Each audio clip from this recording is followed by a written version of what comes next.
Gubernur DKI Jakarta nonaktif Basuki Cahayapurnama alias Ahok Senin tadi pagi mendatangi keluarga almarhumah Hindun binti Raisman, warga Jalan Karet 2 Setiabudi, Jakarta Selatan. Pertemuan dilakukan secara tertutup. Pertemuan Ahok dengan keluarga almarhumah Nenek Hindun berlangsung tertutup. Pertemuan tak berlangsung lama. Ahok hanya menyampaikan rasa duka cita serta menanyakan latar belakang keluarga Nenek Hindun. Usai bertemu dengan keluarga Nenek Hindun, Ahok memanfaatkan kesempatan ini dengan menyapa dan berfoto bersama warga Karet Karya Setiabudi, Jakarta Selatan. Saya kira udahlah, kita ikutin ajaran agama aja dengan benar aja lah, jangan dipolitisir. Saya kira ini kasus teman-teman media juga nggak usah ditulis-tulis lagi lah, tutup aja lah kasus gitu. Ini hal yang memalukan buat bangsa kita gitu, nggak usah cerita-cerita lagi lah. Yang penting sekarang kita doakan supaya almarhum dilapangkan jalan kuburnya aja.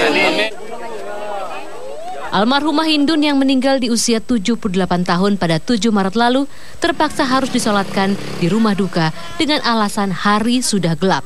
Terkait dengan kabar bahwa jenazah almarhumah ditolak warga untuk disolatkan di musola karena ada alasan perbedaan politik pilkada merupakan hoaks. Dari pengakuan putri almarhumah Neneng, jenazah ibunya justru diperlakukan dengan baik oleh warga dan disolatkan ustadz setempat. Kalau berita sekarang kan dibilangnya saya tidak diurusi ibu saya, tidak disolatkan ibu saya, tidak dimandikan ibu saya. Itu berita yang sekarang. Itu tidak benar.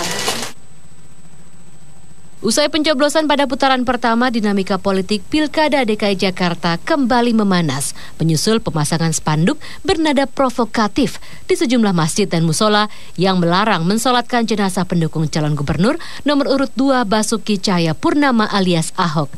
Di sejumlah masjid hingga kini masih tetap memasang spanduk ini. Di Masjid Mubashirin misalnya, pengurus masjid berdalih belum ada rapat yang mengharuskan untuk mencopot spanduk. Sekarang kalau nggak ada hasil rapat, saya misalkan saya sendiri tidak bisa mencopot karena harus keputusan rapat. Kalau keputusan dewan masjid atau keputusan rapat masjid dicopot ya dicopot gitu. Kalau enggak ya enggak. Gitu.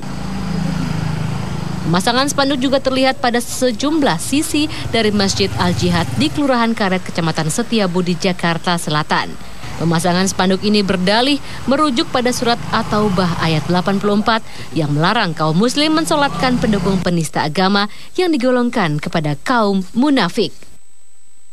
Kita hanya mengajak DKM masjid sekitar untuk sama-sama berdakwah, mengingatkan kaum muslimin dengan apa yang sejalan sama kita, yaitu untuk menolak jenazah yang mereka sebagai pendukung dan pembela penista agama.